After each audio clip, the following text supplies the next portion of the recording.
Madam President, 100 years ago this week, a legend was born.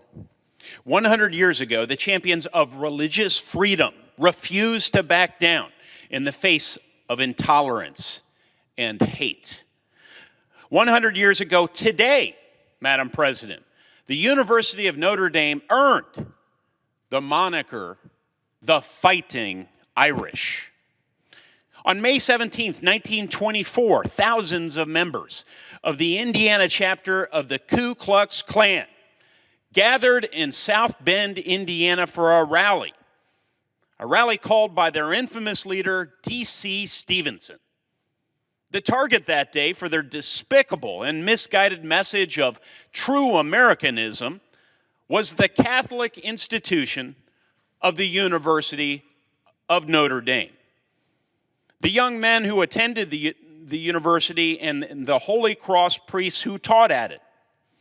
In the years that immediately preceded that fateful day, the KKK had watched with despair as Coach Newt Rockne and his football Ramblers had barnstormed across the country, winning praise for their fighting spirit in the university. Madam President, we can't forget that at the time, Catholics were a major target for the KKK in the Midwest. And Notre Dame's success on and off the field was an affront to the Klan's false message of superiority. And so the KKK gathered outside the Golden Dome for what was to be a 3-day rally, complete with parades and speeches and dances and no small amount of overtly violent intimidation. You see, they weren't used to anyone standing up to them. They weren't expecting anyone to stand up to them. And little did they know that the mostly Irish Catholic student body across the street had no intention of being intimidated. Little did they know that the students were so animated that the university president, Father Matthew Walsh, a World War I veteran, had been trying in vain to tell his students to stay safe and to shelter in the school. Little did the KKK know that on that day, the intended aspersion that the student body had co-opted as their preferred nickname, the Fighting Irish, was about to reach a national audience. As the story goes, no doubt colored with some apocryphal additions over the years, the Klansmen began arriving in South Bend and hundreds of students marched out to meet them. At first, the students almost playfully offered to assist the Klansmen in finding lodging and food, sometimes leading them down alleys, other times leading them back out of town.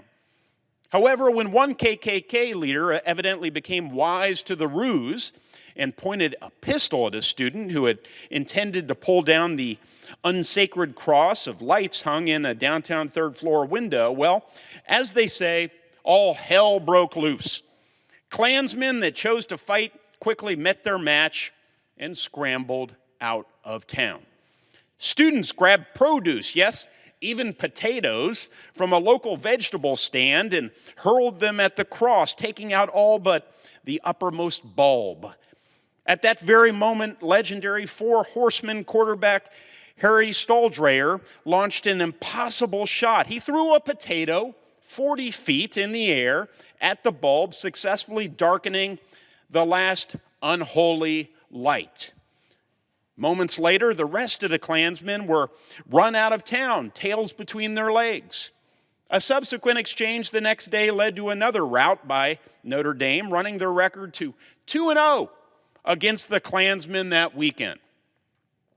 That weekend, in describing the Notre Dame student body's takedown of the most vaunted KKK chapter in the country, several national papers seized on the Fighting Irish moniker that had previously only been applied to the football team.